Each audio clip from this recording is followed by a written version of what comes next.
Stell dir vor, du hast 10 Jahre in der Schule verbracht, du hast hunderte Formeln gelernt, tausende Definitionen, du hast Prüfungen bestanden, wie jetzt sogar mit guten Noten. Und dort, wenn dich jemand fragen würde, wie Gravitation wirklich funktioniert, würdest du wahrscheinlich in Stocken geraten. Nicht, weil du nicht intelligent bist, sondern weil das System dir nie beigebracht hat, etwas wirklich zu verstehen. Es hat dir nur beigebracht, Etiketten zu sammeln, Richard P. Feynman hat dieses Problem schon vor 60 Jahren erkannt. War einer der größten Physiker des 20. Jahrhunderts, Nobelpreisträger.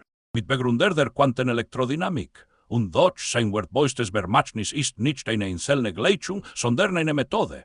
Eine Methode, die zeigt, warum klassische Schulen Wissen nicht wirklich vermitteln. Und wie du es selbst tun kannst, in den nächsten 20 Minuten zeige ich dir genau das. Du wirst sehen, warum auswendig lernen wenig mit Verstehen zu tun hat. Warum die meisten Menschen ihr ganzes Leben Namen sammeln, ohne jemals die Sache dahinter zu kennen. Und du wirst die Schritte kennenlernen, mit denen du das ändern kannst, egal was du lernst. Bleib dran. Was du gleich hörst, konnte alles verändern, was du über Lernen zu wissen glaubst. Lass mich mit einer Geschichte beginnen, die Feynman selbst oft erzählte. Als kleiner Junge ging mit seinem Vater durch die Wälder in der Nähe ihres Hauses in Rockaway, Kens. Andere Kinder kannten viele Vogelnamen. Ihre Eltern hatten ihnen beigebracht, jeden Vogel mit einer Vokabel zu verbinden. Drossel, Spatz, Star. Sie waren stolz, all diese Namen zu kennen. Feynmans Vater machte etwas anderes. Zeigte auf einen Vogel und sagte sin gemas, du kannst diesen Vogel auf Deutsch Vogel nennen, auf Englisch Bird, auf Französisch Oiseau, auf Italienisch Uxello und auf Spanisch Pájaro, und wenn du alle diese Namen kennst, weißt du immer noch nichts über den Vogel selbst. Du weißt nur etwas über Menschen, darüber, wie sie ihn nennen. Schau dir lieber an, was der Vogel tut. Das ist es, was zählt. Diese eine Lektion sollte Feynmans ganzes Leben prägen. Sie wurde zur Grundlage seines Denkens. Und sie ist genau das, was viele Bildungssysteme bis heute übersehen. Sie haben dir Namen und nennen es Wissen. Lass uns ehrlich sein, was passiert oft in einer typischen Schulstunde. Der Lehrer nennt eine Definition. Du strebst sie ab, du wiederholst sie, du strebst sie in einer Prüfung wieder in, dann vergisst du sie. Das ist kein Lernen, das ist Kreisdenken. Auswendig vergessen. Eine Schleife, die niemals zu echtem Verstehen führt. Feynman beschrieb es einmal wie eine Aufführung. Du sitzt in einem Saal, der Professor spricht, alle nicken. Niemand fragt, was die Begriffe wirklich bedeuten, welche der Angst hat, Wissen zu wirken. Also nicken sie, notieren sie und nehmen die Definition mit nach Hause. Sie haben das Etikett. Aber nicht die Sache. Das Problem ist nicht, dass die Schüler unfähig sind. Das Problem ist nicht einmal, dass die Lehrer schlecht sind. Das Problem ist die Struktur des Systems selbst. Ein System, das Effizienz über Tiefe steht. Ein Fließband, das Schüler born hineinschiebt und sie mit Diplomen am anderen Ende wieder ausspuckt. Aber wenn du fragst, was sie wirklich verstanden haben, wird es oft leise. Feynman sah das im Princeton, Spater in Caltech. Sei es bei Studenten, die jede Gleichung der Quantenmechanik aufsagen konnten, aber nicht erklären konnten, was sie bedeutete. Sei es bei Kollegen, die Falschbegriffe wie Schilde benutzten. Wenn man sie fragte, was etwas bedeutet, antworteten sie mit einem anderen Falschbegriff. Und wenn man nach diesem fragte, kam ein dritter.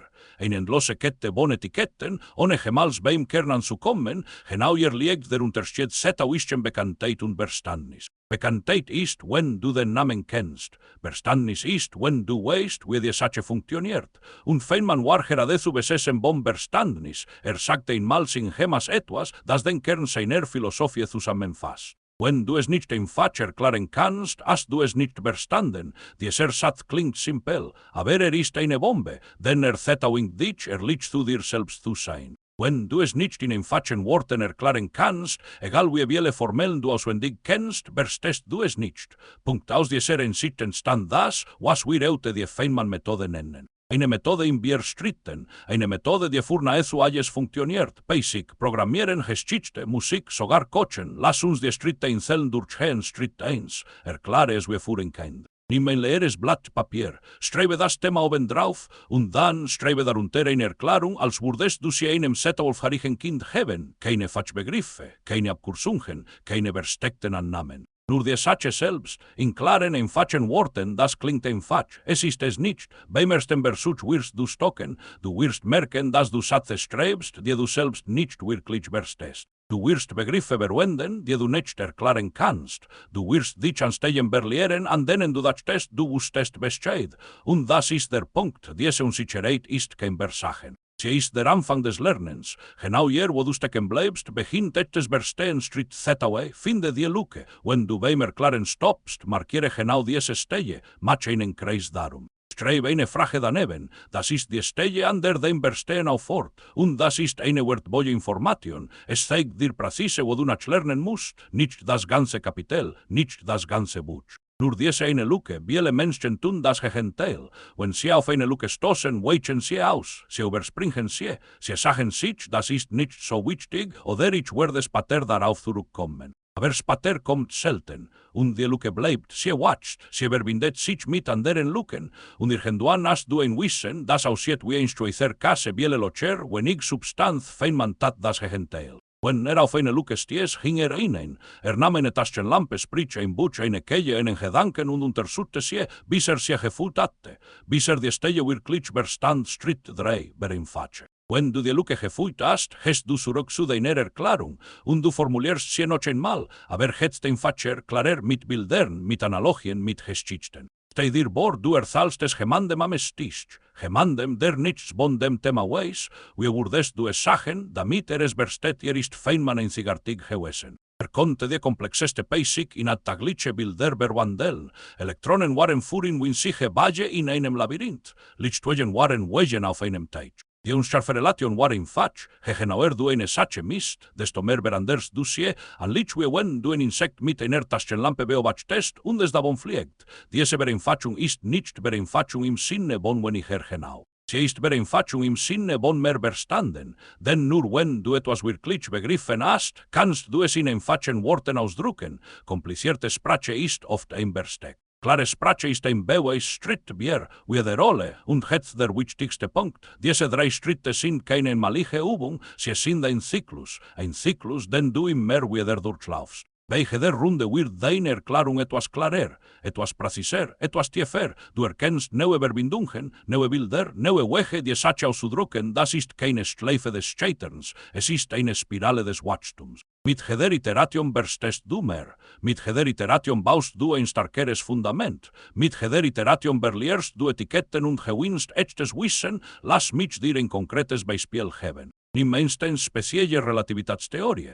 Viele Leute können den Satz aufsagen, Licht bewegt sich immer gleich schnell. Aber wenn du sie fragst, warum, kommt oft nichts. Es ist nur ein Etikett, versuche es jetzt einem zehnjährigen Kind zu erklären. Stell dir vor, du sitzt in einem Zug, der mit 100 Kilometern pro Stunde fährt. Du wirfst einen Ball nach vorne mit 10 Kilometern pro Stunde. Für jemanden außerhalb des Zuges bewegt sich der Ball mit 110 Kilometern pro Stunde, die Geschwindigkeit des Zuges plus die des Balls. Jetzt nimm das gleiche Experiment, aber statt eines Ballstrahle einen Lichtstrahl nach vorne. Was passiert? Hier wird es seltsam. Egal wie schnell der Zug fährt, der Lichtstrahl bewegt sich für den außenstehenden Beobachter immer gleich schnell. Mit Lichtgeschwindigkeit. Punkt. Das war einstens entstehende Insicht. Aber das ist nur der Anfang. Die nächste Frage ist, wenn die Geschwindigkeit immer gleich bleibt, was muss sich dann ändern? Die Antwort Zeit und Raum. Sie wiegen sich, sie passen sich an. Das ist der Kern der Relativität. Wenn du das einem Kind so erklären kannst, verstehst du es.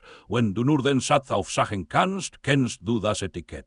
Genau das ist der Unterschied, den Feynman meinte. Feynman selbst lebte diese Methode jeden Tag. Während seiner Zeit in Los Alamos, in dem wir sicher haben, brachte sich selbst bei, Tresorschlosser zu verstehen. Nicht weil Geheimnisse stellen wollte, sondern weil die Mechanik wirklich verstehen wollte. Studierte die Tumbler, die Stifte, die Bewegungen, bis die meisten Safes im Forschungszentrum öffnen konnte. Nicht durch Glück. Durch Verstehen genau das gleiche tat mit der Basic. Statt nur die Gleichungen zu lernen, baute die Konzepte von innen heraus auf. Erfand Werkzeuge, sie zu visualisieren. Eines davon, die Feynman-Diagramme, revolutionierte die gesamte Quantenphysik. Mit einfachen Strichen konnte ausdrücken, was seitdem von Gleichungen brauchte. Das war Beeinfachung als wissenschaftlicher Durchbruch im Jahr 1965 erhielt den Nobelpreis für diese Arbeit, aber für ihn war der Preis nicht das Wichtigste, wichtig war die Methode. Wichtig war, dass wirklich verstanden hatte, leben wir in einer Welt, die oft das Gegenteil belohnt.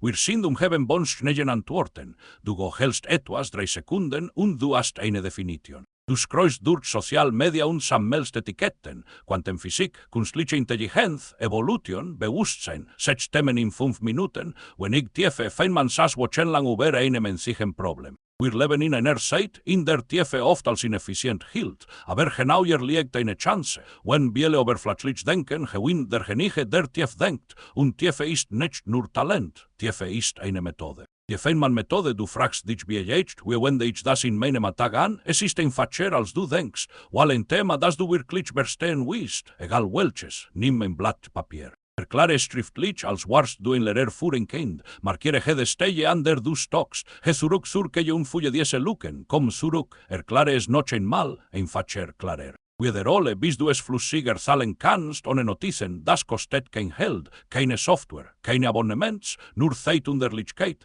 Genau diese beiden Dinge sind in unserer Welt selten geworden. Und genau deshalb funktioniert die Methode, ein letzter Gedanke. Feynman hinterließ am Ende seines Lebens einen Satz auf der Tafel in seinem Büro in Caltech.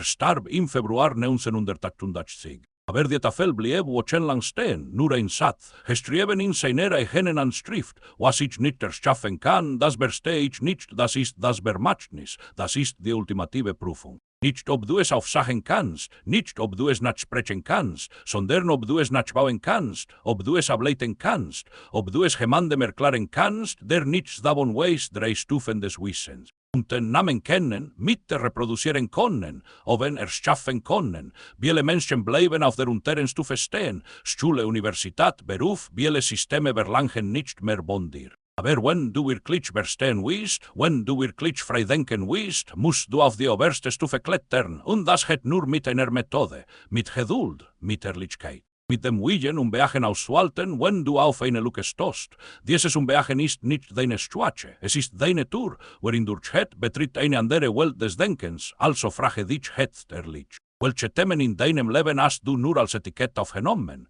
Welche Begriffe nennst du, ohne sie wirklich erklären zu können? Wo nickst du im Meeting, in der Familie, im Freundeskreis, ohne wirklich zu wissen, wovon die Rede ist? Das ist keine Schande, das ist eine Liste von Möglichkeiten. Jede Lücke ist eine Tür, jedes Etikett ist ein Versprechen für tieferes Verstehen, beginne heute mit einem einzigen Thema. Mit einem einzigen Blatt Papier. Mit der Frage, kann ich es einem Kind erklären, wenn du verstehst es, wenn nein, jetzt beginnt das zu lernen. Feynman hatte das gewollt. Nicht, dass du seine Theorien auswendig kannst, sondern dass du seine Methode lebst, dass du wie ein Kind fragst, warum, dass du wie ein Forscher untersuchst, wie. Dass du wie ein Lehrer erklärst, damit es jeder versteht, das ist die Reise, vom Etikett zur Sache, vom auswendig lernen zum Erschaffen, vom Wiederholen zum Verstehen, und sie beginnt nicht in einer Schule. Sie beginnt nicht in einer Universität, sie beginnt heute mit dir, mit dem nächsten Thema, das du wirklich begreifen willst, wenn dir dieses Video etwas gegeben hat, lass ein Like da.